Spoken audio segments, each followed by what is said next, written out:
Hello and welcome to the latest installment of the Guns and Gear series.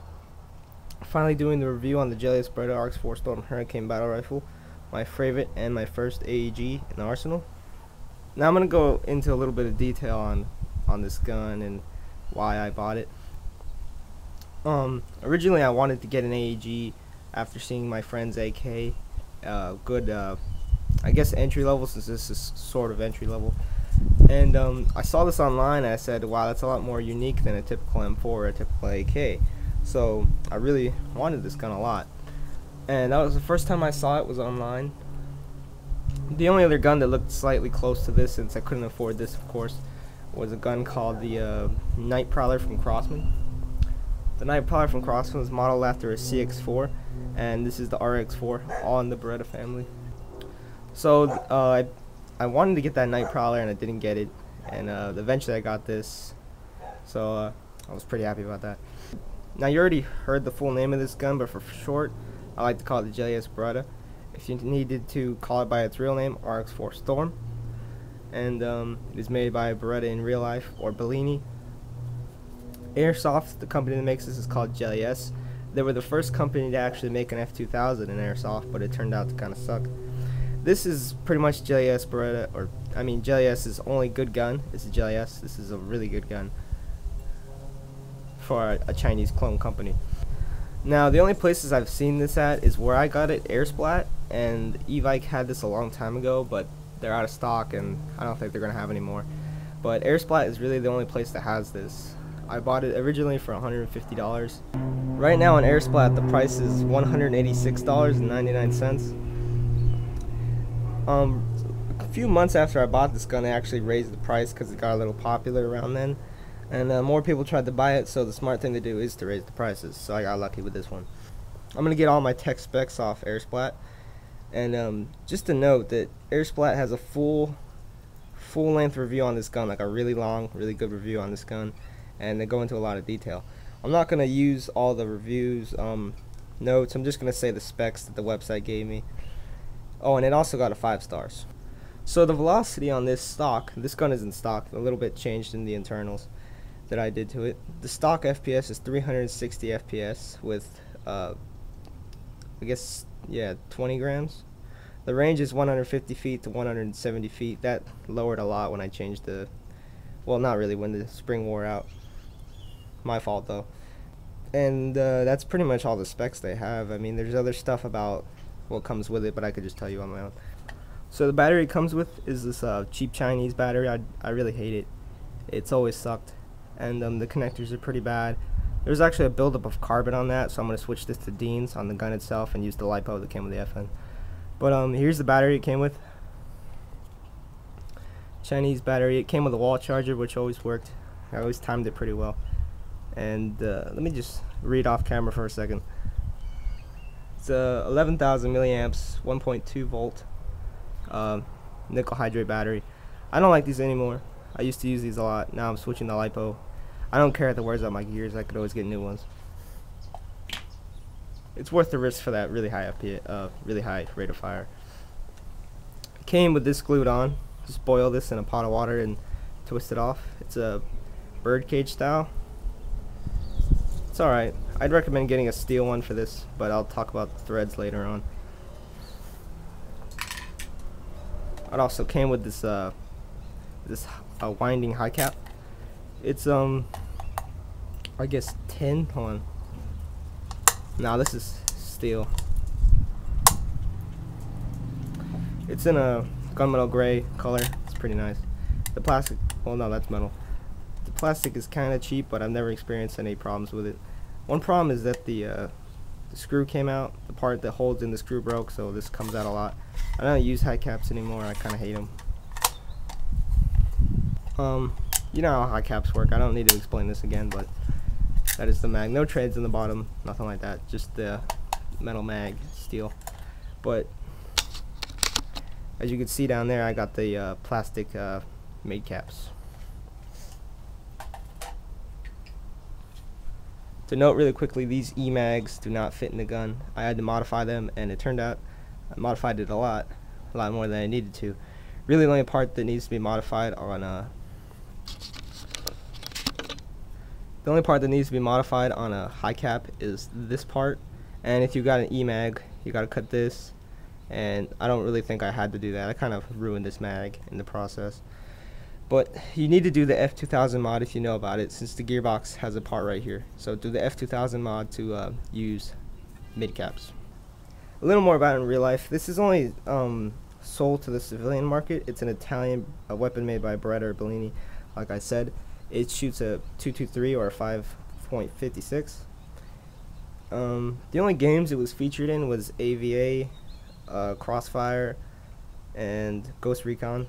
So I'm doing a Ghost Recon loadout. I didn't know about this was in Ghost Recon when I bought it, so I bought this entirely based off of me, not any video games. But it's on the cover of Ghost Recon Advanced Warfighter 2, so if you look that up, you're going to see this on the cover.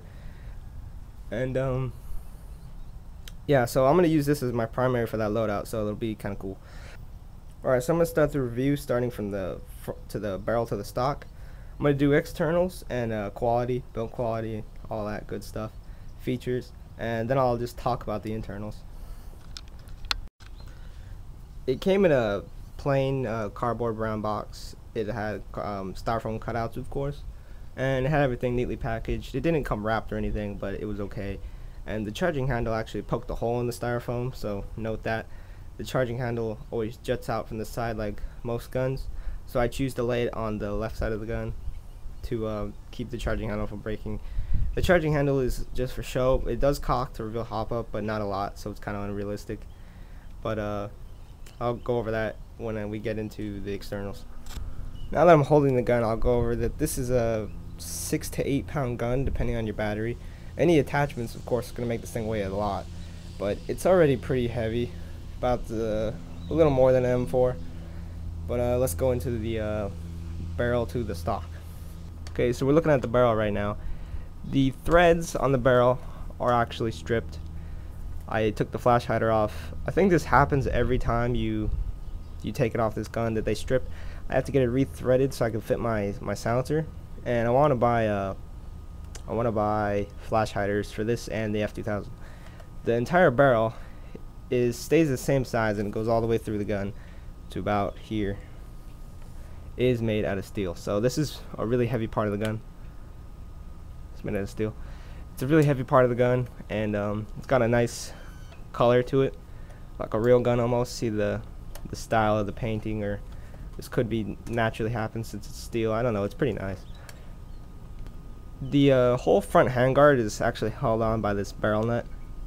Twist this off. I'll do that in a second. The barrel nut is aluminum. The sling mount is actually aluminum too, so I don't trust it. I never really did trust it. It kind of looks like it bent when I put a sling on it, so I don't really trust it. To do a sling on this, I recommend actually putting it here and wrapping it around the top and around the charging handle. I don't really trust the sling points on this gun at all. It is pretty heavy. So the front of the gun, like this whole part all the way around the barrel, is metal. It's aluminum though. Let's show you the battery compartment. So here's how to get to the battery compartment on this gun. It's really easy. You twist off the barrel nut.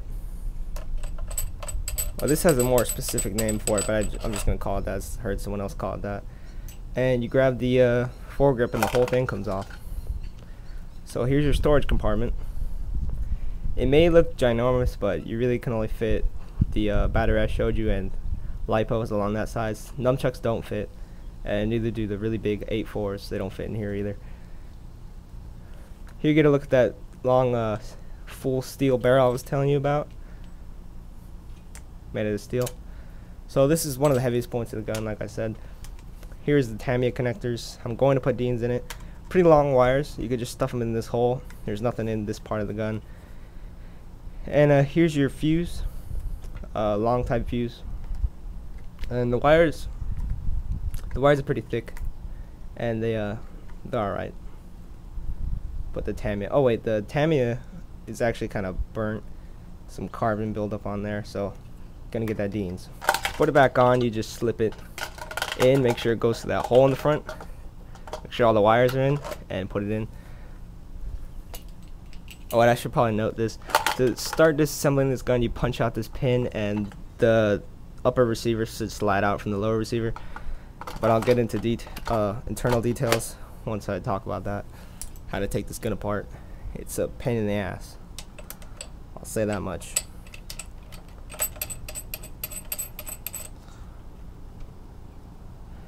Alright, so a tighter fit. I noticed that if you hold the gun like this and put all the weight on the front foregrip, it might develop a seam down the middle. I put some Loctite and kept it pressurized, sealed up that seal.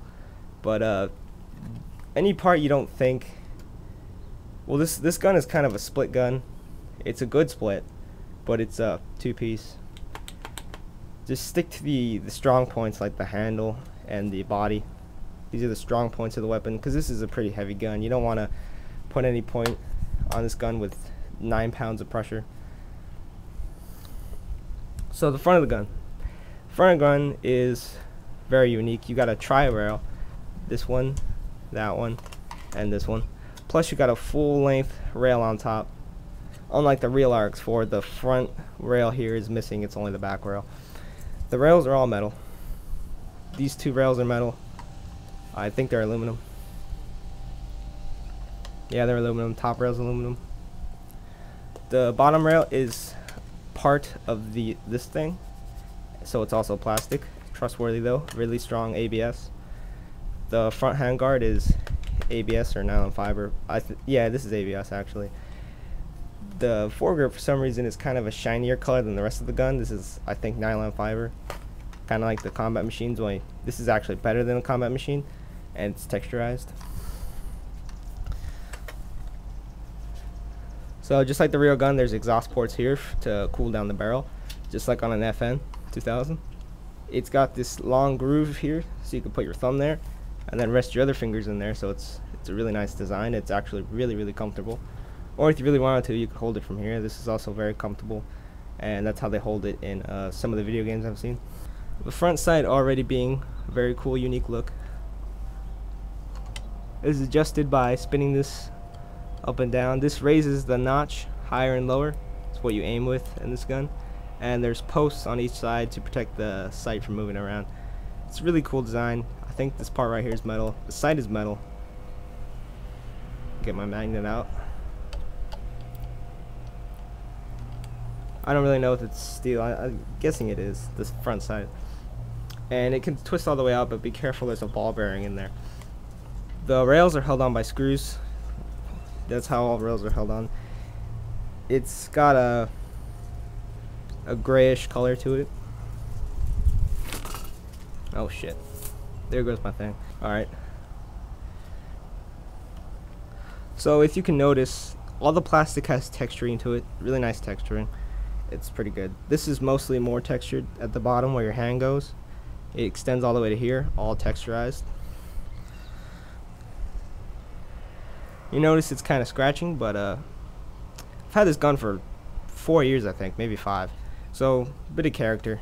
I think they actually come kind of scratched, but it's not like putting anything on these rails is going to scratch it up, because I've had it long enough to know that this paint's going to scratch, and it just stays about this much scratch. It's not like a WeTech where the whole thing scratches up. It stays pretty nicely. So, I don't know if you noticed already, but the barrel is visible from the exhaust ports. You can put a PEC box on this rail and rewire the wire through the exhaust port and put it into the PEC if you really wanted to.